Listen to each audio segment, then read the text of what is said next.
One of the questions that often comes in programming interviews is the FizzBuzz algorithm.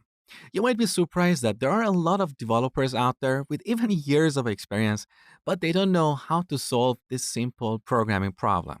That's why I decided to include this in my course. So let's see how this algorithm works, and then you can spend 10 to 15 minutes on this exercise on your own. So here we have a function, FizzBuzz, that takes an input, and depending on the input we give it, it returns different results. Here are the rules. If the input that we give it is divisible by 3, it will return the string fizz. Let me show you. So we run this program, we get fizz.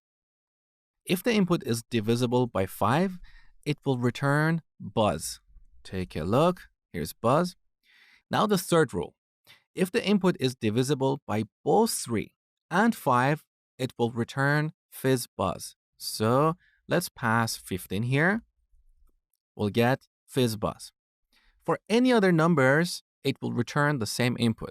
So if I pass 7, it's not divisible by 3 or 5, it will return 7 itself.